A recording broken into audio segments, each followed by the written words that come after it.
بسم اللہ الرحمن الرحیم۔ سورہ زاریات جو ہے مکی صورت ہے۔ یہاں سے سورہ حدید تک سورہ رحمان کے سوا ساری صورتیں مکی آئیں گی، اور ان سب کا بنیادی موضوع اسلام کے بنیادی عقائد کی تعلیم ہوگی، اور آخرت کی، خاص طور پر آخرت کی زندگی، جنت دوزخ کے حالات، پچھلی قوموں کے عبرتناک انجام سے نصیحت کرنا، حاصل کرنا، یہ ساری چیزیں ان کے مضامین ہوں گے۔ تو ان ساری صورتوں کے مضامین ایک جیسے ہیں، تو آگے پھر جو بھی صورت آئے گی تقریباً سیم مضامین کی ہوگی، سورہ رحمان کو چھوڑ کر۔ بسم اللہ الرحمن الرحیم۔ والزاریات ذروا فالحاملات وقرا فالجاریات یسرا فالمقسمات امرا۔ قسم ہے ان ہواؤں کی جو گرد اڑا کر بکھیر دیتی ہیں، پھر ان کی جو بادلوں کا بوجھ اٹھاتی ہیں، پھر ان کی جو آسانی سے رواں دواں ہو جاتی ہیں، پھر ان کی جو چیزیں تقسیم کرتی ہیں۔ اب یہ دیکھیے کہ اللہ پاک نے جو ہوائیں چلائی ہیں ان کی بھی بہت سی قسمیں ہیں نا، ہر وقت ایک جیسی ہوا نہیں چلتی، تو مختلف قسموں کی ہوائیں ہیں، اللہ پاک نے سب کی قسم کھائی۔ اب یہ بات پہلے بھی میرا خیال ہے کی تھی کہ ہم نے کہ اللہ تعالیٰ جب قسم کھاتے ہیں، اللہ تعالیٰ کو قسم کھانے کی ضرورت نہیں ہے، لیکن جب اللہ تعالیٰ قسم کھاتے ہیں نا کسی بھی چیز کی، اور اپنی اس تخلیق کی کھاتے ہیں، کیونکہ اللہ پاک خود خالق ہے، جس بھی چیز کی قسم کھائیں گے وہ اللہ کی تخلیق ہوگی، اور وہ ایسی تخلیق ہوگی کہ جس میں کوئی بہت بڑی نشانی ہے، اور اس کو دیکھا جائے، غور کیا جائے تو وہ نشانی سمجھ میں آتی ہے۔ اللہ تعالیٰ نے صرف توجہ دلانے کے لیے، لوگوں کی توجہ دلانے کے لیے قسم کھائی۔ اور دوسرا، عربی زبان میں ایک قاعدہ تھا کہ وہ لوگ اپنے فصاحت اور بلاغت کا اظہار کرتے تھے، تو اس میں بھی قسم کھایا کرتے تھے۔ تو یہ بات دلیل ہوتی تھی کہ جو بات کہی جا رہی ہے وہ بڑی سکہ بند بات ہے، بڑی پختہ بات ہے، اس میں کوئی شک نہیں ہے، اس وجہ سے اللہ پاک نے یہ قسمیں کھائی ہیں۔ اب ہواؤں کی جو قسم کھائی، اس میں جو ایک یہ والی بات ہے کہ فالمقسمات امرا، وہ ایسی بھی ہوائیں ہیں جو چیزوں کو تقسیم کرتی ہیں۔ کیسے تقسیم کرتی ہیں کہ آپ دیکھیے کہ یہ جو پودوں کے جو ہوتے ہیں ذرات ہوتے ہیں، نر اور مادہ، جو پودوں کے ذرات ہوتے ہیں یہ ہواؤں کے ذریعے ایک پودے سے دوسرے پودے میں جاتے ہیں، اور بعض اوقات زمین جب شدید آندھی آتی ہے تو زمین کے ایک حصے کے ذرات اڑ کے دوسرے دور دراز کے حصے میں چلے جاتے ہیں، تو وہاں کسی چیز کو اللہ پاک نے ایک جگہ سے دوسری جگہ بھیجنا ہوتا ہے، تو یہ امر ہے اللہ کا جو کہ تقسیم کرتی ہیں ان چیزوں کو۔ انما توعدون لصادق، کہ جو وعدہ تم سے کیا جا رہا ہے وہ یقینی طور پر سچا ہے، اور اعمال کا بدلہ یقیناً مل کر رہے گا۔ قسم ہے راستوں والے آسمان کی کہ تم متضاد باتوں میں پڑے ہوئے ہو، اور اس آخرت کی حقیقت سے وہی منہ موڑتا ہے جو حق سے بالکل ہی مڑا ہوا ہے۔ اب اللہ پاک نے جو قسم کھائی راستوں کی، آسمان کی، کہ اس میں راستے ہیں، وہ بظاہر ہمیں نظر نہیں آتے، لیکن فرشتوں کی آمد و رفت ان راستوں سے ہوتی ہے، آسمانوں میں بھی راستے ہیں۔ تو بعض حضرات نے یہ بھی فرمایا ہے کہ آسمان کا لفظ جو ہے بعض اوقات ہر اوپر جانے والی چیز کے لیے بولا جاتا ہے، تو یہاں اوپر کی فضا بھی مراد ہو سکتی ہے کہ جس میں ستاروں کے متعین راستے ہیں۔ اب آسمان کے اوپر جو ہمیں نظر آتی ہیں چیزیں، وہ ہر چیز اپنے راستے میں چل رہی ہے، تو فرشتوں کے بھی راستے ہیں، ستاروں کے بھی راستے ہیں، جو بھی نظام شمسی ہے، گلیکسیز ہیں، ان سب کے اپنے اپنے راستے بنے ہوئے ہیں۔ تو اللہ پاک فرما رہے ہیں کہ یہ اللہ تعالیٰ نے ان کو یہ ساری چیزیں بتا دی ہیں، اس کے باوجود یہ مرنے کے بعد دوبارہ جی اٹھنے کی زندگی کے قائل نہیں ہوتے۔ تو اللہ تعالیٰ تو اتنا قادر ہے، تو وہ کیا مرنے کے بعد دوبارہ زندہ نہیں کر سکتا؟ جو شخص حق کی طلب رکھتا ہوگا اس کے لیے آخرت کو ماننا کچھ بھی مشکل نہیں ہے، لیکن یہ حقیقت سے انکار وہی کرتے ہیں جو حق کی طلب نہیں رکھتے بلکہ حق سے دور بھاگتے ہیں۔ خدا کی مار ہو ان پر جو عقیدے کے معاملے میں اٹکل پچو باتیں بنایا کرتے ہیں، جو غفلت میں ایسے ڈوبے ہیں کہ سب کچھ بھلائے بیٹھے ہیں۔ پوچھتے ہیں کہ جزا و سزا کا دن کب ہوگا؟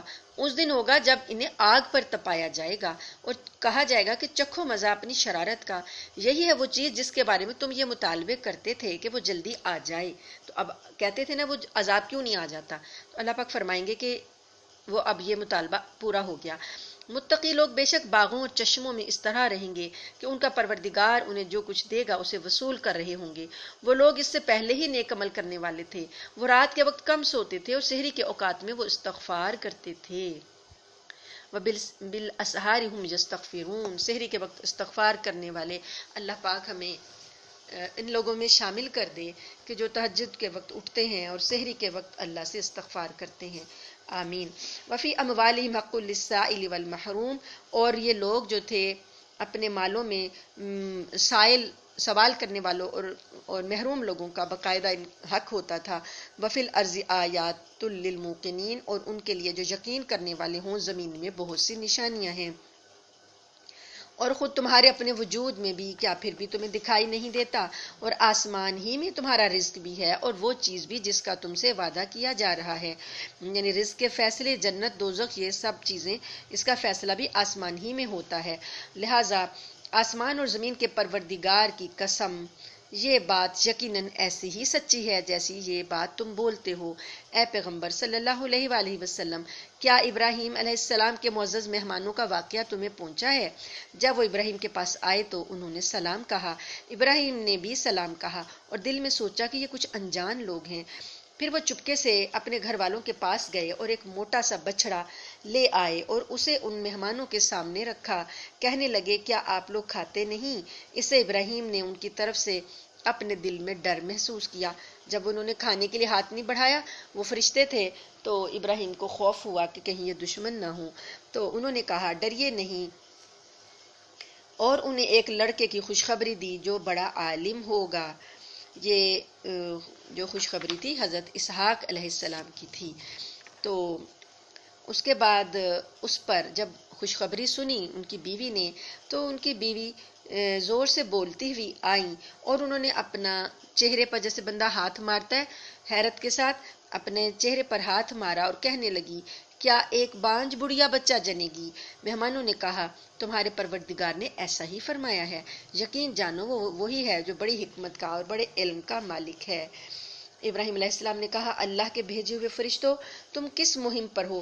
انہوں نے کہا، ہمیں کچھ مجرم لوگوں کے پاس بھیجا گیا ہے تاکہ ہم ان پر پکی مٹی کے پتھر برسائیں، یعنی قوم لوط، جن پر حد سے گزرے ہوئے لوگوں کے لیے تمہارے پروردگار کے پاس سے خاص نشان بھی لگا ہوگا۔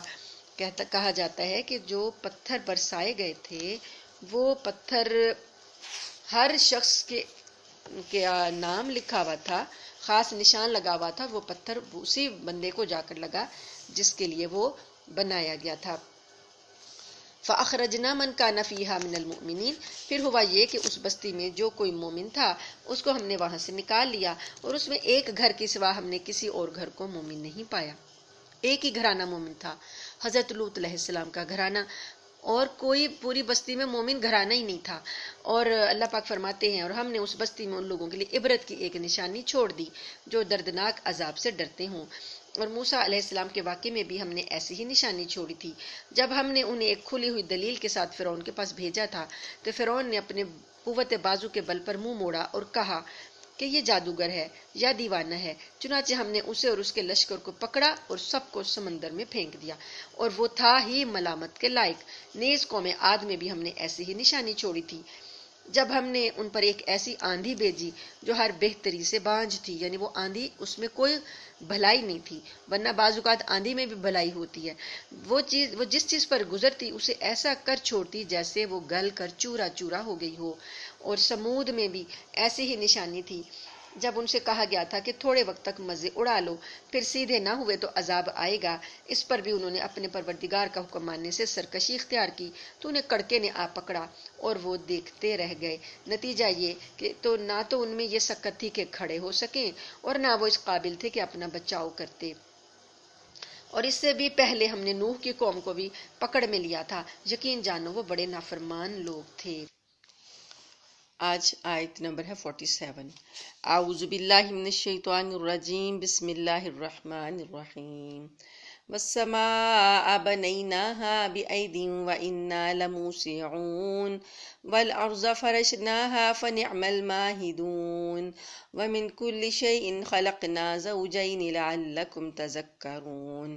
اور آسمان کو ہم نے قوت سے بنایا ہے، اور ہم یقیناً وسعت پیدا کرنے والے ہیں، اور زمین کو ہم نے فرش بنایا ہے، چنانچہ ہم کیا خوب بچھانے والے ہیں، اور ہر چیز کے ہم نے جوڑے پیدا کیے ہیں تاکہ تم نصیحت حاصل کرو۔ فَفِرُّوا إِلَى اللَّهِ، لہٰذا دوڑو اللہ کی طرف۔ انی لکم منہ نذیر مبین، یقین جانو میں اس کی طرف سے تمہارے لیے صاف صاف خبردار کرنے والا بن کر آیا ہوں، اور اللہ کے ساتھ کوئی اور معبود نہ بناؤ، یقین جانو میں اس کی طرف سے تمہارے لیے صاف صاف خبردار کرنے والا بن کر آیا ہوں۔ اسی طرح ان سے پہلے جو لوگ تھے ان کے پاس بھی کوئی پیغمبر ایسا نہیں آیا جس کے بارے میں انہوں نے یہ نہ کہا ہو کہ یہ جادوگر ہے یا دیوانہ ہے۔ کیا یہ ایک دوسرے کو اس بات کی وصیت کرتے چلے آئے ہیں؟ نہیں، بلکہ یہ سرکش لوگ ہیں، یعنی کافر لوگ جو ہیں ہمیشہ سے پیغمبروں کو ایسا کہتے آئے ہیں، تو کیا ہر کافر دوسرے کافر کو یہ وصیت کرتا چلا آیا ہے؟ نہیں، بلکہ اللہ پاک فرماتے ہیں کہ یہ سرکشی کی وجہ سے ایسا کرتے ہیں۔ لہٰذا اے پیغمبر صلی اللہ علیہ وآلہ وسلم، تم ان سے بے رخی اختیار کرو کیونکہ تم قابل ملامت نہیں ہو، اور نصیحت کرتے رہو کیونکہ نصیحت ایمان لانے والوں کو فائدہ دیتی ہے، اور میں نے جنات اور انسانوں کو اس کے سوا کسی اور کام کے لیے پیدا نہیں کیا کہ وہ میری عبادت کریں۔ میں ان سے کسی قسم کا رزق نہیں چاہتا اور نہ یہ چاہتا ہوں کہ وہ مجھے کھلائیں۔ اللہ تو خود ہی رزاق ہے، مستحکم قوت والا۔ اب تو جن لوگوں نے ظلم کیا ہے ان کی بھی ایسی ہی باری آئے گی جیسی ان کے پچھلے ساتھیوں کی باری آئی تھی، اس لیے وہ مجھ سے جلدی عذاب لانے کا مطالبہ نہ کریں۔ غرض جن لوگوں نے کفر اختیار کیا ہے ان کی اس دن کی وجہ سے بڑی خرابی ہوگی جس کا ان سے وعدہ کیا جا رہا ہے۔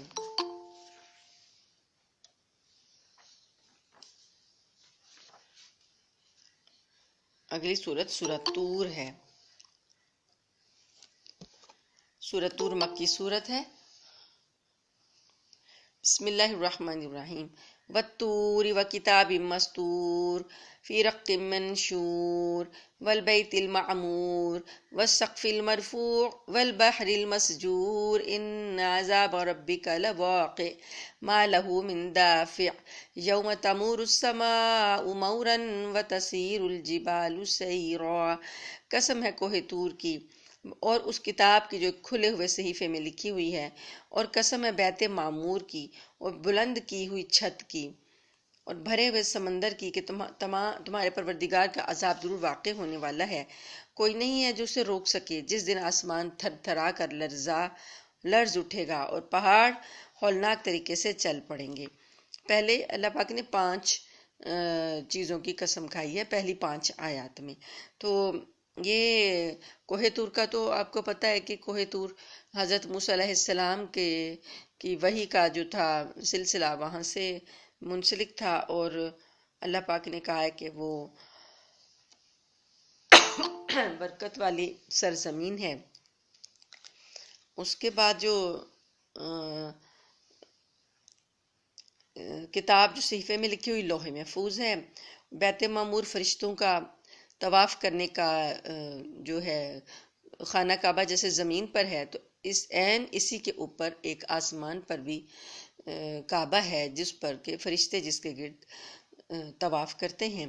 تو اللہ پاک نے ان ساری چیزوں کی قسم کھا لی۔ عالم والا کا جو گھر فرشتوں کی عبادت گاہ ہے، اور اس کا اشارہ اللہ پاک نے دیا کہ اگرچہ انسانوں کی طرف فرشتے مکلف نہیں ہیں لیکن پھر بھی وہ عبادت میں لگے ہوئے ہیں۔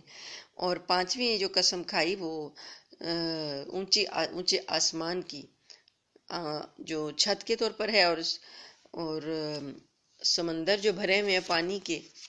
تو یہ سب چیزیں ایسی عظیم الشان ہیں کہ اللہ پاک گواہی کے طور پر بتا رہے ہیں کہ ذرا ان چیزوں پر غور کرو، اور پھر آخرت کو جھٹلانے والوں کے لیے بہت خرابی ہوگی، اور جو بیہودہ باتوں میں ڈوبے ہوئے کھیل رہے ہیں اس دن جب انہیں دھکے دے دے کر جہنم کی آگ کی طرف دھکیلا جائے گا کہ یہ ہے وہ آگ جس کو تم جھٹلایا کرتے تھے، بھلا کیا یہ جادو ہے؟ ابھی تو یہاں پر جادو کہہ رہے ہیں نا، تو تو اللہ پاک فرماتے ہیں کہ اس دن جب آگ کی طرف دھکیلا جائے گا تو پوچھا جائے گا کیا یہ جادو ہے یا تمہیں کچھ نظر بھی آ رہا ہے، داخل ہو جاؤ اس میں، پھر تم صبر کرو یا نہ کرو، تمہارے لیے برابر ہے، تمہیں انہی کاموں کا بدلہ دیا جائے گا جو تم کیا کرتے تھے۔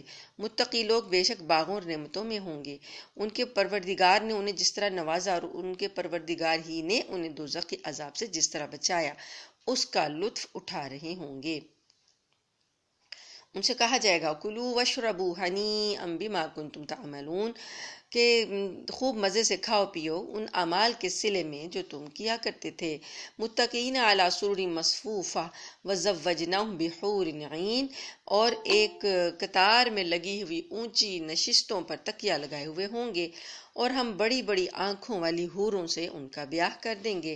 اور جو لوگ ایمان لائے ہیں اور ان کی اولاد نے بھی ایمان میں ان کی پیروی کی ہے تو ان کی اولاد کو ہم انہی کے ساتھ شامل کر دیں گے اور ان کے عمل میں کسی چیز کی کمی نہیں کی جائے گی۔ نیک لوگوں کے اولادوں کو بھی اللہ پاک ان کے والدین کے ساتھ جمع کر دیں گے اور والدین کے درجے میں کمی نہیں کی جائے گی۔ اس کے بعد اللہ پاک فرماتے ہیں کہ ہر انسان کی جان اپنی کمائی کے بدلے میں رہن رکھی ہوئی ہے۔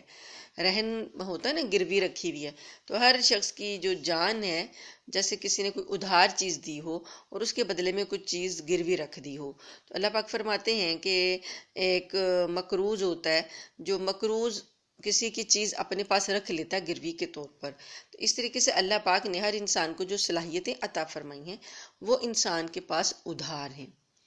تو انسان جو ہے وہ ادھار لے کر کام چلا رہا ہے۔ یہ ادھار اسی صورت میں اتر سکتا ہے جب انسان اللہ تعالیٰ کے حکم کے مطابق ان کی صلاحیتوں کو استعمال کرے، کیونکہ اللہ پاک نے اس کو دی ہیں تو اللہ نے تو اسے واپس بھی لینی ہے اور اس کے بارے میں پوچھنا بھی ہے۔ تو انسان اگر اس ادھار کو اتارنا چاہتا ہے تو وہ چاہیے کہ اللہ کے بتائے ہوئے طریقوں کے مطابق ان صلاحیتوں کو استعمال کرے، اور اگر وہ نیک عمل کے ساتھ اگر وہ نیک عمل نہیں کرے گا تو اس کی جان کو بھی خلاصی نہیں ملے گی۔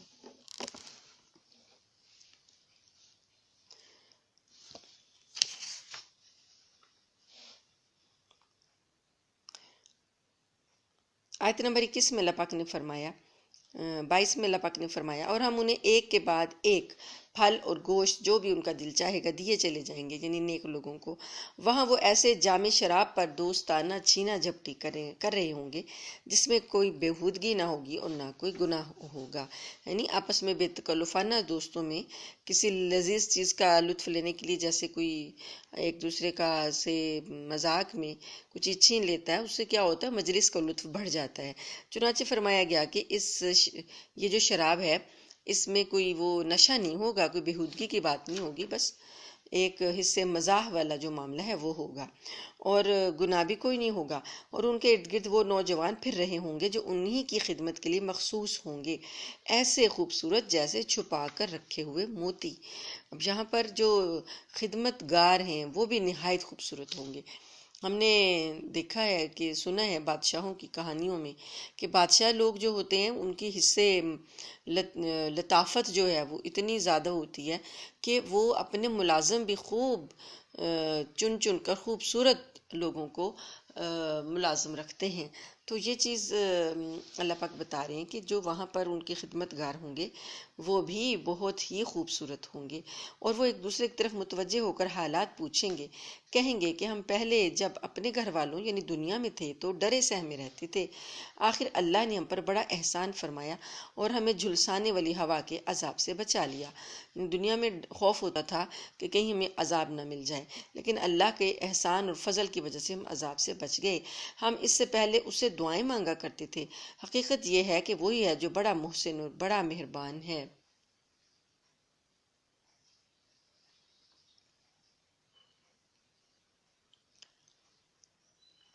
اے پیغمبر، آپ نصیحت کرتے رہیں، کیونکہ آپ اپنے پروردگار کے فضل سے نہ کاہن ہیں نہ مجنون۔ بھلا کیا یہ لوگ یوں کہتے ہیں کہ یہ صاحب شاعر ہیں جن کے بارے میں ہم زمانے کی گردش کا انتظار کر رہے ہیں؟ کہہ دو کہ کر لو انتظار، میں بھی تمہارے ساتھ انتظار کر رہا ہوں۔ کیا ان کی عقلیں ان کو یہی کچھ کرنے کو کہتی ہیں، یا وہ ہیں ہی سرکش لوگ؟ ہاں، کیا وہ یہ کہتے ہیں کہ ان صاحب نے یہ قرآن خود گھڑ لیا ہے؟ نہیں، بلکہ یہ ضد میں ایمان نہیں لا رہے۔ اگر یہ واقعی سچے ہیں تو اس جیسا کوئی کلام گھڑ کر لے آئیں۔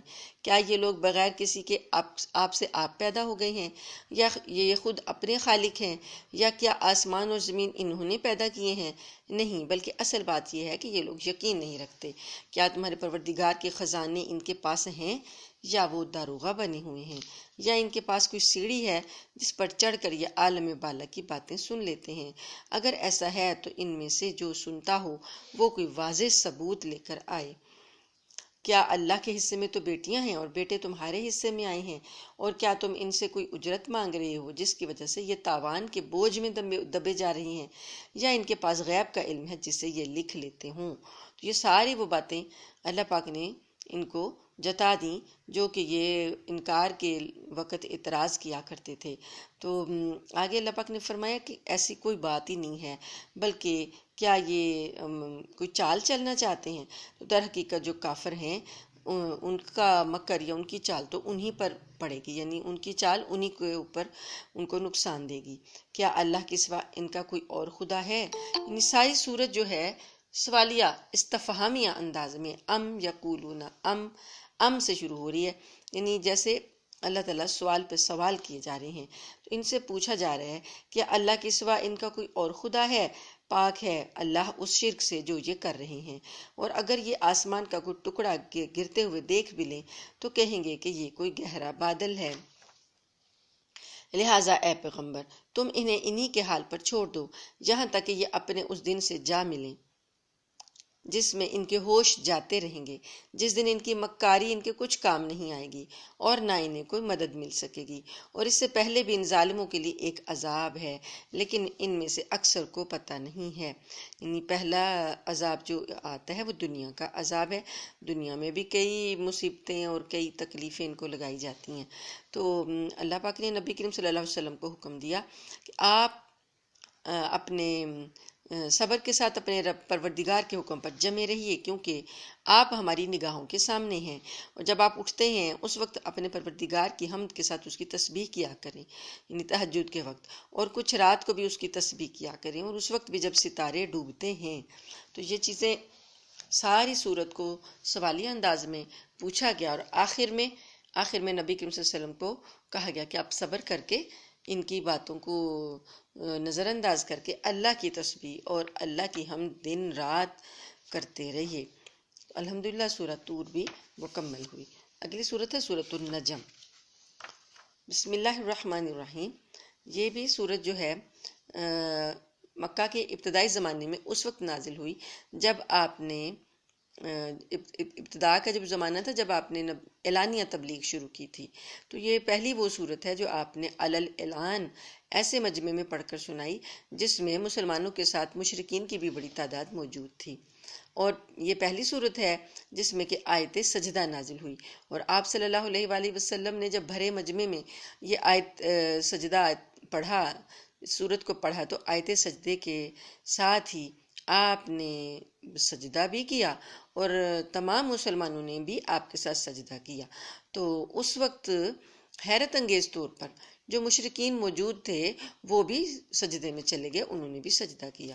تو یہ صورت کے جو پرشکوہ مضامین ہیں وہ اس بات کی دلیل ہیں کہ جب قرآن کا پڑھا جاتا ہے اور نبی کی زبان سے تو اس کے اندر اتنا رعب طاری ہوتا ہے کہ انسان خود بخود ہی وہ عمل کرنے لگتا ہے جس کو کہ وہ پہلے نہیں کرنا چاہ رہا ہوتا۔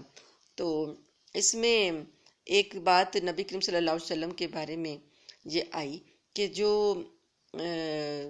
آپ پر جو رسالت ہے، جو آپ کو رسول بنا کر بھیجا گیا، تو جو آپ پر وحی نازل ہوتی ہے وہ کسی شک و شبہ کے بغیر اللہ ہی کی طرف سے آتی ہے، جبرائیل علیہ السلام لے کر آتے ہیں۔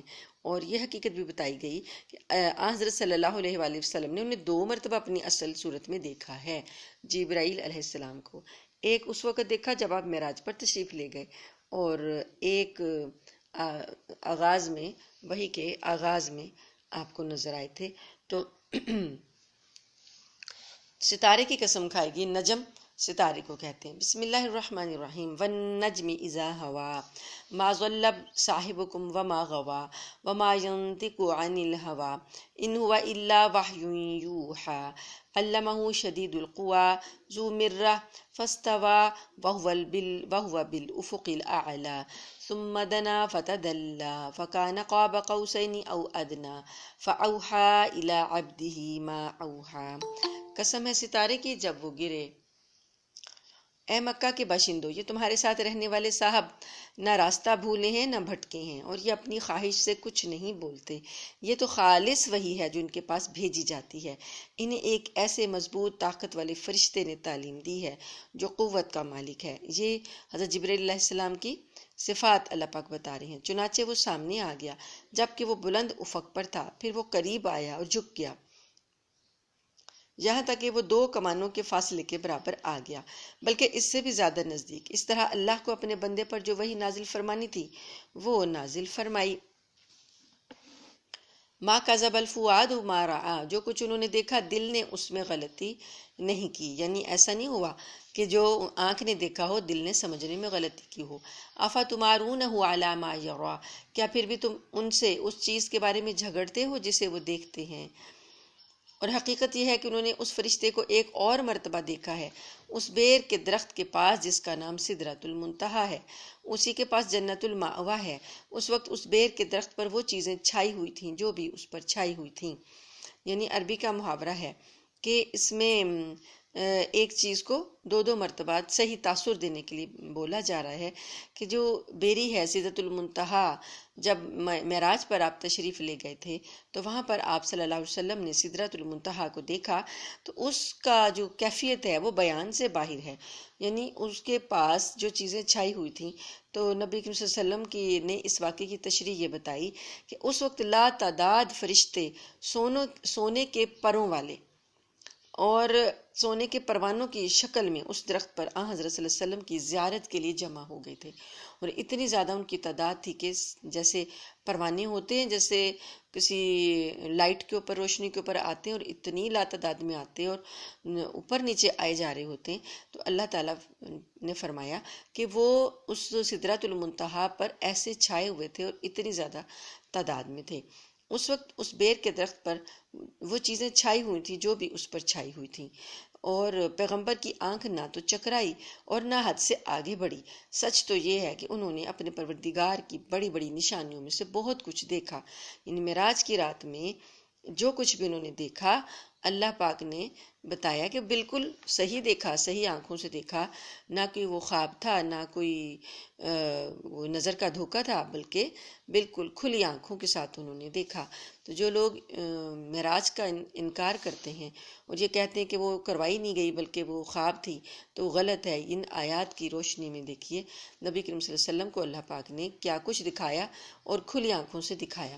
افرأیتم اللات والعزیٰ، بھلا کیا تم نے لات اور عزیٰ کی حقیقت پر بھی غور کیا؟ ومناۃ الثالثۃ الاخریٰ، اور اس پر ایک اور تیسرا جس کا نام منات ہے۔ یہ دیویاں ہیں، ان کی مونس ہیں۔ یہ لات، عزیٰ اور منات تینوں بتوں کے نام ہیں، یعنی مونس دیویوں کے نام ہیں۔ تو مختلف عرب قبائل نے مختلف جگہوں پر بنا کر رکھے ہوئے تھے اور ان کو خدا مان کر ان کی عبادت کی جاتی تھی۔ تو اللہ پاک نے فرمایا کہ ان لوگوں نے ان کو جو بتوں کو بنایا ہوا ہے، تو ان کو خدا ماننا ہوا ہے، تو کتنی بڑی جہالت ہے۔ تلک اذن قسمۃ ضیزیٰ، کیا تمہارے لیے تو بیٹے ہوں اور اللہ کے لیے بیٹیاں، پھر تو یہ بڑی بھونڈی تقسیم ہوئی۔ ان کی حقیقت اس کے سوا کچھ نہیں ہے کہ یہ کچھ نام ہیں جو تم نے اور تمہارے باپ دادوں نے رکھ لیے ہیں، اللہ نے ان کے حق میں کوئی ثبوت نازل نہیں کیا۔ در حقیقت یہ کافر لوگ محض وہم و گمان اور نفسانی خواہشات کے پیچھے چل رہے ہیں، حالانکہ ان کے پروردگار کی طرف سے ان کے پاس ہدایت آ چکی ہے۔ کیا انسان کو ہر اس چیز کا حق پہنچتا ہے جس کی وہ تمنا کرے؟ یعنی جو کچھ بھی یہ کہے جاتے ہیں، جو تمنا کرتے جا رہے ہیں، تو کیا ضروری ان کی تمنا پوری ہوگی؟ نہیں، کیونکہ آخرت اور دنیا تو تمام تر اللہ ہی کے اختیار میں ہے، اور آسمانوں میں کتنے ہی فرشتے ہیں جن کی سفارش کسی کے کچھ بھی کام نہیں آ سکتی۔ البتہ اس کے بعد ہی کام آ سکتی ہے کہ اللہ جس کے لیے اجازت دے دے اور اس پر راضی ہو جائے۔ تو اللہ تعالیٰ کی اجازت کے بغیر کوئی سفارش جو ہے کسی کے کام نہیں آ سکتی۔ جو لوگ آخرت پر ایمان نہیں رکھتے وہ فرشتوں کو زنانے ناموں سے یاد کرتے ہیں، حالانکہ انہیں اللہ اس بات کا ذرا بھی علم نہیں ہے، وہ محض وہم و گمان کے پیچھے چل رہے ہیں۔ حقیقت یہ ہے کہ وہم و گمان حق کے معاملے میں بالکل کارآمد نہیں ہے۔ لہٰذا اے پیغمبر صلی اللہ علیہ وآلہ وسلم، تم ایسے آدمی کی فکر نہ کرو جس نے ہماری نصیحت سے منہ موڑ لیا ہے اور دنیاوی زندگی کے سوا وہ کچھ اور چاہتا ہی نہیں۔ ایسے لوگوں کے علم کی پہنچ بس یہیں تک ہے، یعنی ان بیچاروں کو صرف دنیا چاہیے اور دنیا کے معاملات میں ہی یہ لگے ہوئے ہیں۔ تمہارا پروردگار خوب جانتا ہے کہ کون اس کے راستے سے بھٹک چکا ہے اور وہی خوب جانتا ہے کہ کون راہ پا گیا ہے۔ وَلِلَّهِ مَا فِي السَّمَاوَاتِ وَمَا فِي الْأَرْضِ لِيَجْزِيَ الَّذِينَ أَسَاءُوا بِمَا عَمِلُوا وَيَجْزِيَ الَّذِينَ أَحْسَنُوا بِالْحُسْنَى، اور آسمانوں میں جو کچھ ہے اور زمین میں جو کچھ ہے وہ بھی اللہ ہی کا ہے۔ نتیجہ یہ ہے کہ جنہوں نے برے کام کیے ہیں وہ ان کو ان کے عمل کا بھی بدلہ دے گا، اور جنہوں نے نیک کام کیے ہیں ان کو بہترین بدلہ عطا کرے گا۔ ان لوگوں کو جو بڑے بڑے گناہوں اور بے حیائی کے کاموں سے بچتے ہیں، البتہ کبھی کبھار پھسل جانے کی اور بات ہے۔ الا اللمم، یعنی کبھی اگر کوئی پھسل جائے تو اس سے اللہ تعالیٰ سے معافی مانگے تو اللہ تعالیٰ اس کو معاف کر دیتے ہیں۔ یقین رکھو تمہارا پروردگار بہت وسیع مغفرت والا ہے، وہ تمہیں خوب جانتا ہے جب اس نے تمہیں زمین سے پیدا کیا اور جب تم اپنی ماؤں کے پیٹ میں بچے تھے، لہٰذا تم اپنے آپ کو پاکیزہ نہ ٹھہراؤ، وہ خوب جانتا ہے کہ متقی کون ہے۔ یہ اپنے آپ کو مقدس سمجھنا، متقی سمجھنا اور اپنی تعریفیں کرنے سے اللہ پاک نے منع کیا ہے۔ آیت نمبر ہے 33۔ اے پیغمبر، بھلا تم نے اس شخص کو بھی دیکھا جو حق سے منہ موڑ گیا اور جس نے تھوڑا سا دیا پھر رک گیا، یعنی اللہ کی راہ میں دینا جو ہے وہ اس کو مشکل لگا اور اس نے تھوڑا سا عطا کیا اور اس کے بعد پھر رک گیا۔ تو ان آیتوں کا پس منظر حافظ ابن جریر رحمہ اللہ نے یہ بیان فرمایا ہے کہ ایک کافر شخص قرآن کریم کی کچھ آیتیں سن کر اسلام لانے کی طرف مائل ہو گیا تھا۔ اس کے ایک دوست نے کہا کہ تم اپنے باپ دادا کے دین کو کیوں چھوڑ رہے ہو؟ اس نے جواب دیا کہ میں آخرت کے عذاب سے ڈرتا ہوں۔ دوست نے کہا اگر تم مجھے کچھ پیسے دے دو تو میں یہ ذمہ داری لیتا ہوں کہ آخرت میں تمہیں عذاب ہونے لگا تو وہ میں اپنے سر لے کر تمہیں بچا لوں گا۔ چنانچہ اس نے کچھ پیسے دے دیے۔ کچھ عرصے بعد اس نے مزید پیسے مانگے تو اور دے دیے، لیکن پھر دینا بند کر دیے۔ بعض روایتوں میں ہے کہ ایک دستاویز لکھ کر دے دی۔ یہ آیات ان دونوں کی حماقت بتا رہی ہے کہ اول تو جو شخص کہہ رہا ہے کہ میں آخرت کے عذاب سے بچا لوں گا، کیا اس کے پاس غیب کا علم ہے کہ وہ اس پر قادر ہو گیا ہے؟ دوسرے، جو اللہ تعالیٰ نے یہ عام قاعدہ بیان فرمایا ہے کہ کوئی شخص بھی کسی دوسرے شخص کے گناہ کا بوجھ نہیں اٹھا سکتا، تو یہ بات جو ہے اللہ پاک فرماتے ہیں کہ یہ پہلی بار نہیں کہی گئی، یہ بات تو موسیٰ علیہ السلام کے صحیفوں میں بھی درج ہے کہ کوئی بھی کسی کا بوجھ نہیں اٹھائے گا، اور ابراہیم علیہ السلام کے صحیفوں میں بھی یہ بات درج ہے۔ جو مکمل وفادار رہے، ابراہیم علیہ السلام اور موسیٰ علیہ السلام کی تعریف اللہ نے فرمائی۔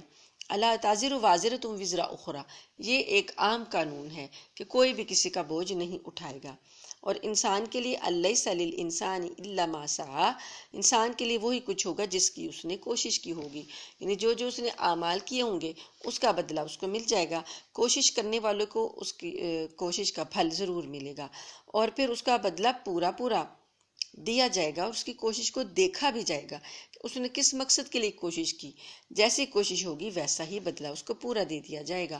اور یہ کہ آخرکار تم سب کو تمہارے پروردگار کی طرف ہی پہنچنا ہے، اور یہ کہ وہی ہے جو ہنساتا ہے اور رلاتا ہے، اور یہ کہ وہی ہے جو موت بھی دیتا ہے اور زندگی بھی، اور یہ کہ اسی نے نر اور مادہ کے 2 جوڑے پیدا کیے ہیں، وہ بھی صرف ایک بوند سے جب وہ ٹپکائی جاتی ہے، اور یہ کہ دوسری زندگی دینے کا بھی اسی نے ذمہ لیا ہے، اور یہ کہ وہی ہے جو مالدار بناتا ہے اور دولت کو محفوظ کراتا ہے، اور یہ کہ وہی ہے جو شعرا ستارے کا پروردگار ہے۔ شعرا ایک ستارے کا نام تھا، تو جاہلیت میں عرب لوگ اس کی عبادت کرتے تھے، وہ سمجھتے تھے کہ شعرا جو ہے ہمیں کچھ دیتا ہے۔ اللہ تعالیٰ فرما رہے ہیں وہ ستارہ تو ایک مخلوق ہے اور اللہ تعالیٰ ہی اس کے پروردگار ہیں۔ یہ آیت نمبر 50 ہے۔ وَأَنَّهُ أَهْلَكَ عَادًا الْأُولَى، اور یہ کہ وہی اللہ ہے جس نے پچھلے زمانے کی قوم عاد کو ہلاک کیا، وَثَمُودَ فَمَا أَبْقَىٰ، اور سمود کو بھی اور کسی کو باقی نہ چھوڑا، وَقَوْمَ نُوحٍ مِّن قَبْلُ، اور اس سے پہلے نوح کی قوم کو بھی ہلاک کیا، بے شک وہ سب سے زیادہ ظالم اور سرکش تھے، اور جو بستیاں اوندھی گری تھیں ان کو بھی اسی نے اٹھا پھینکا تھا، پھر جس خوفناک چیز نے انہیں ڈھانپا وہ انہیں ڈھانپ کر رہی، یعنی عذاب۔ لہٰذا اے انسان، تم اپنے پروردگار کی کون کون سی نعمتوں میں شک کرو گے؟ فَبِأَيِّ آلَاءِ رَبِّكَ تَتَمَارَىٰ، کس کس نعمت میں تمہیں شک ہے اے پیغمبر؟ یہ پیغمبر بھی پہلے خبردار کرنے والے پیغمبروں کی طرح ایک خبردار کرنے والے ہیں۔ ھذا نذیر من النذر الاولی، جیسے پہلے آئے تھے ڈرانے والے، یہ بھی ویسے ہی خبردار کرنے والے ہیں۔ آزفت الآزفہ لیس لہا من دون اللہ کاشفہ، جو گھڑی جلد آنے والی ہے وہ قریب آ پہنچی ہے، اللہ کے سوا کوئی نہیں ہے جو اسے ہٹا سکے، تو کیا تم اسی بات پر حیرت کرتے ہو؟